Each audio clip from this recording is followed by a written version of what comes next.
का बच्चा, एक बकरी चराने वाला बच्चा, जिस समाज का बच्चा डॉक्टरेट कैसे बन जाएगा, कैसे प्रोफेसर बन जाएगा, ठीक है। और ना ही जो सुप्रीम कोर्ट रोकने का प्रयास करेगा, ऐसा मुझे पूरा विश्वास है। हमें संविधान पे विषय ये है कि यूजीसी हमारा जो बौद्ध अध्ययन विभाग, दिल्ली विश्वविद्यालय में मैं बौद्ध अध्ययन विभाग से हूँ और यहाँ पीएचडी का 9वां साल हो रहा है। अभी मामला हाईकोर्ट में मुझे ले जाना पड़ा है। अगर पैसे नहीं होते और लोगों ने, दोस्तों ने सहयोग नहीं दिया तो मैं हाईकोर्ट भी नहीं जा पाता, मैं बोरिया बिस्तर समेट के यहाँ से गाँव वापस चला जाता। ये लग रहा है कि अपने सिस्टम के बदौलत आपको दबाया जा रहा है। बिल्कुल बिल्कुल वही सिस्टम है जो ये लोग शुरू से दबा रहे हैं और हमेशा ही दबा रहे हैं। और हमारे पास तो कोई संसाधन नहीं है, लेकिन फिर भी जो है मेहनत के बल पे हम लोग यहाँ आए हैं। मैं ऑल इंडिया टॉपर हूँ, नेट जेआरएफ 2015 का मैं ऑल इंडिया टॉपर था अपने टाइम का। मेरे क्लास में मैं पहला जेआरएफ था। टॉपर को जब इतना टाइम लग रहा है तो इधर तो नॉर्मल बच्चे को क्या होगा? नॉर्मल बच्चे तो भैया या तो आत्महत्या कर लेंगे, या तो फिर जहर खा लेंगे, या तो फिर अपना गांव वापस भाग जाएंगे बोरिया बिस्तर समझ के। उनका सहयोग करने वाला कोई नहीं है। आपने देखा भी इंटरव्यू में क्या हुआ, ओबीसी SC ST को नॉन फाउंड सुटेबल NFS। कौन है भैया, कौन हो तुम? किसने ये NFS लिखा भाई? हम NFS है, ऑल इंडिया टॉपर NFS होता है। तुम्हें इतनी योग्यता आ गई, कहाँ से पैदा हुए? ब्रह्मा के मुख से। और हम कहाँ से पैदा हुए भैया? हमें इतना ज्ञान नहीं है। आ जाओ कभी चर्चा करो हमसे, हम भी बिहार से आए हैं, ओबीसी समाज से हैं, बकरी चराने वाले हैं। आगे अगर जीत गए हमारी चर्चा में तो फिर हम बात करते हैं कि भैया तुम आगे बढ़ो, ये कानून रद्द हो जाए, ठीक है। अगर जीत लो चर्चा में हमें तो बताओ, हमारे ज्ञान को देखो, परखो।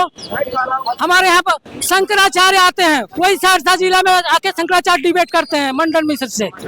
तो हमारे बिहार को ललकार रहे हो, हम वही उसी नालंदा के वंशज हैं, उसी नालंदा के जो है जहाँ से हमारे लोग पूरी दुनिया के लोगों को शिक्षा देते थे। आज वही बिहार के लोग, वही ओबीसी समाज SC ST के लोग जो पिछड़े हो गए, दलित हो गए, अछूत हो गए, और हमें रोका जा रहा है इन चीजों से।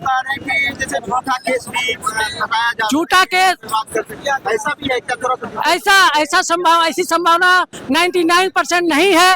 1% ऐसी गलती कोई कर सकता है, कुछ लोग कर सकते हैं। ऐसा तो आप किसी भी कानून को देख लीजिए, भारत देश के जितने भी कानून बने हैं उसमें कहीं ना कहीं 1-2 फॉल्ट तो जाता ही जाता है। और आप किसी एक उदाहरण पहले से डर रहे हैं।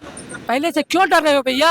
अगर आपको डर है इसका मतलब आप गलती करते हो, आप लोगों के साथ गलत करते हो। आप खुद को अगर स्वर्ण कहते हो तो बाकी को इसका मतलब आप दलित समझते हो, अछूत समझते हो।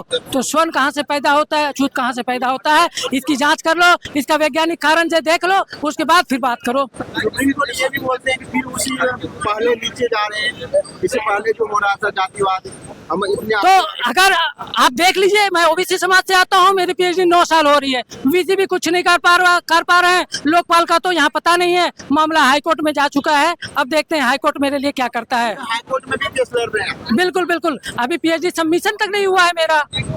आप सोच लीजिए, मेरा 3-4 साल बेकार ये लोग कर रहे हैं। उसके पीछे क्या रीजन है कि मैं PDF नहीं कर सकूं, मैं डॉक्टर की डिग्री लेके कहीं पढ़ाने ना लग जाऊं, मैं प्रोफेसर ना बन जाऊं। एक दलित पिछड़ा ओबीसी कैसे आगे बढ़े, क्यों आगे बढ़े? अच्छा ये बताइए, ये पढ़ लिख कर क्या करेंगे? क्या न्याय का उम्मीद है आपको? मैं सुप्रीम कोर्ट बिल्कुल मैं सुप्रीम कोर्ट से, मुझे न्याय का पूरा भरोसा है। अब मुझे ये भी सरकार वर्तमान में जो मोदी जी हैं, जिनको लोगों ने तेली कहा है, मैं मेरे समाज से हैं, मैं उसी समाज का हूँ। अब मुझे विश्वास है कि मोदी जी ने जो लाया है, जो कानून लाया है, जो रेगुलेशन लाया है, वो कानून फिर से वो लाएंगे और ओबीसी समाज को निराश नहीं करेंगे। हमारे जैसे लोग जो गांव से चल करके विश्वविद्यालयों का सफर करते हैं, मैं यूनिक पीस हूँ, मैं अकेला हूँ, और हमारे जैसे लोगों को आगे बढ़ने का रास्ता मोदी जी नहीं रोकेंगे और ना ही जो सुप्रीम कोर्ट रोकने का प्रयास करेगा। ऐसा मुझे पूरा विश्वास है।